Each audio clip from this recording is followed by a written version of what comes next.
In this video, we're going to talk about reflections. A reflection is when a shape called a preimage or an object, it could be any object, is flipped over a line called a line of reflection. I like to think of it as being flipped over the line.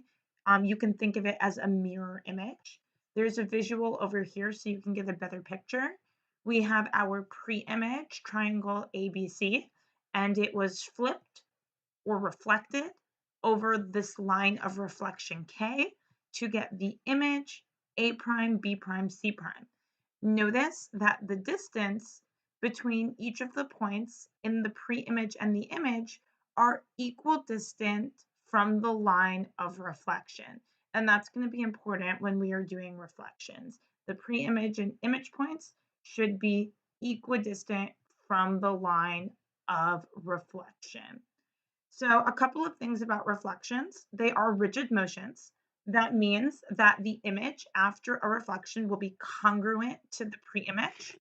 Since reflections make congruent figures, we know that when two figures are congruent to each other, like triangles, they are exactly the same size and shape. So that means all of the corresponding sides are congruent to each other, and all of the corresponding angles are congruent to each other. So since a reflection is a rigid motion, it preserves side lanes and angle measurements. The original figure and the image after the reflection will have the same side measurements and the same angle measurements. Reflections do not preserve orientation. That means the way the object is facing. Notice how after this triangle was flipped over the line of reflection, it's facing a different direction. It's oriented differently. Same figure, it's just oriented a little bit differently. Okay, so we're going to take a look at this first one over here. Let me make my coordinate grid. Okay, so I made my coordinate grid and I just graphed the 2 points in the question A and B. And it's asking us to find the coordinates of A prime and B prime, which are the images of points A and B after a reflection in the x-axis.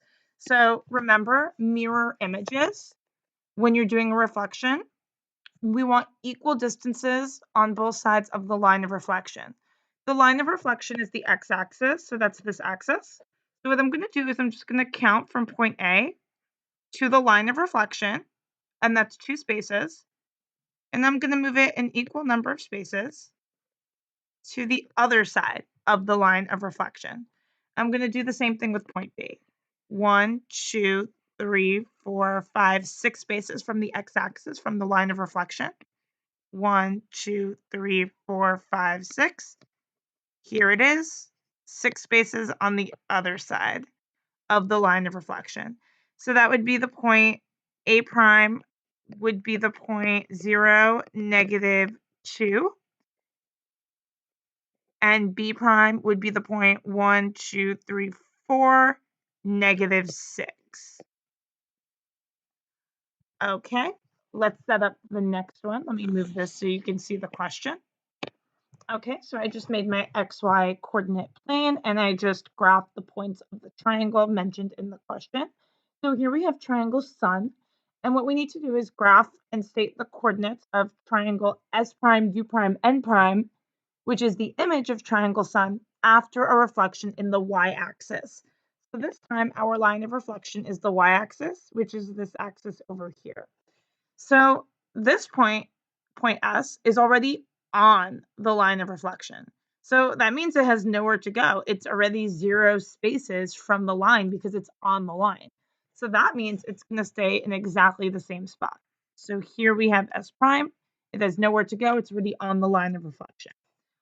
Okay, point U is 1, 2, 3 spaces from the line of reflection. So 1, 2, here would be another 3 spaces. That would be U prime. And point N is 1, 2, 3 spaces as well. 1, 2, 3 would put N prime right here. Let me connect that together. And then I'll write down the coordinates of the points. So S prime is the same as S, that was 0, 6. U prime, 1, 2, 3. 1, 2, 3, 4, 5. Oh, sorry. -3, 5. I almost wrote that down incorrectly. And N prime, 1, 2, 3. So -3 and 0. There we go. Notice how it's mirror images on either side of the line of reflection. Okay, let me move this so you can take a look at the question and let me plot my points. Okay, so I plotted my points and we need to find the image of triangle ABC. So we need to find triangle A prime, B prime, C prime. And it says our line of reflection, lowercase r means reflection, if you see that. Capital R means rotation, lowercase r means reflection. Our line of reflection is the line y equals x. So just a quick refresher from Algebra 1.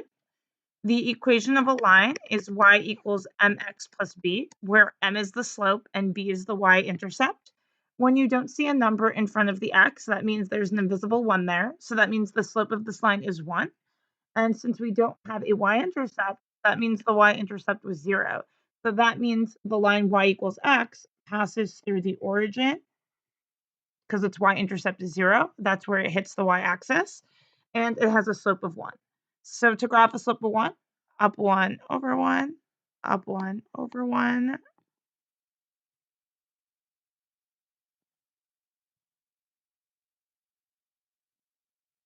I just want to graph the other direction as well so you can see what this line looks like.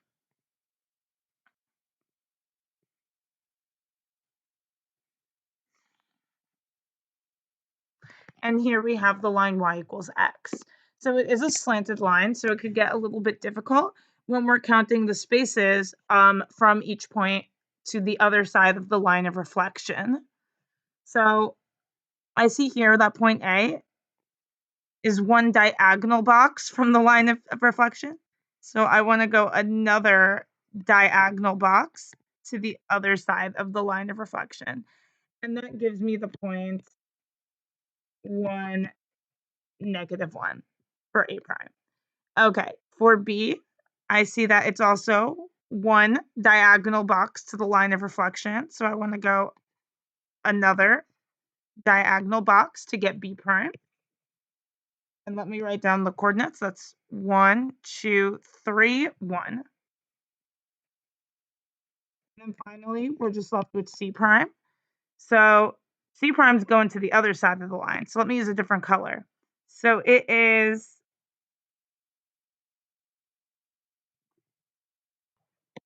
okay. So it is like 1.5 diagonal boxes. So I'm gonna try my best to go another 1.5 diagonal boxes.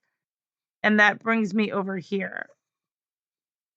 And that is the point 1, 1, 2, 3, 4.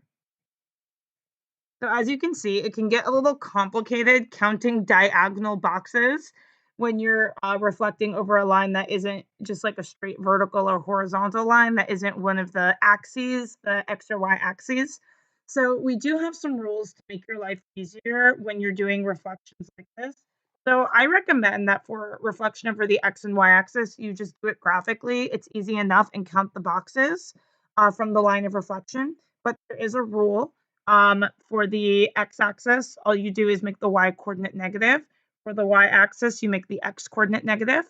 But for the line y equals x and for the line y equals -x, since those are slanted lines, it could be really difficult to count diagonally depending on where your points are. If they're not clear points, if you're counting like half boxes or quarter boxes, that could get really confusing. So for these two, I do recommend using the rules. For y equals x, it's super simple. You just switch the order of the coordinates. For y equals -x, you just switch the order and change the signs. If they were both negative, they would become positive. If they were both positive, they would become negative. Switch the signs and change the order. The origin is the point 0, 0. We don't really do point reflection, so I'm not going to talk about that one. That doesn't really come up. Okay, you can do these ones super quickly now that you have the rules, or you can use a piece of graph paper. That's up to you. Please pause the video. Let me just move this one so you can see it. Please pause the video and try them on your own, because if you don't pause the video, it's just going to show you the answers. So please pause the video and try them out. And here are the answers. The only two that were a little tricky is this one up here, because it asked what quadrant the point lies in. So the coordinate grid is divided up into 4 quadrants, quadrant 1, 2, 3, and 4, and they go in a counterclockwise direction. So the point would lie in quadrant 3. This one over here, a little refresher from Algebra 1. When you have a line that's x equals a number like x equals 3, x equals 5, x equals 24, whatever, that's a vertical line. So just like I graphed here, that's a vertical line going through the x coordinate of 3. If it was y equals 3, that would have been a horizontal line going through the y coordinate of 3. So x equals a number that's vertical, y equals a number that's horizontal. So since it was a vertical line, I want a horizontal line because that's what's going to be perpendicular to a vertical line. And the only horizontal line here was the x-axis. The y-axis is a vertical line. X equals 1, that's another vertical line. Y equals x, that's a slanted diagonal line. Moving forward, let's take a second and look at what this is asking. So we are reflecting triangle ABC over the line x equals 1. Let me graph the line x equals 1. So the line x equals 1 is our vertical line passing through the x coordinate of 1. Oops. Okay, so that's our line of reflection. So for each of the points, we're going to count the boxes to that line and move it in equal distance on the other side. Here we have one space. Let's move it another space. And one more to go. Let me use let me use the same color. 1, 2, 3, 4. 1, 2, oops. My counting was confusing. 1, 2, 3, 4. 1, 2, 3, 4. There we go.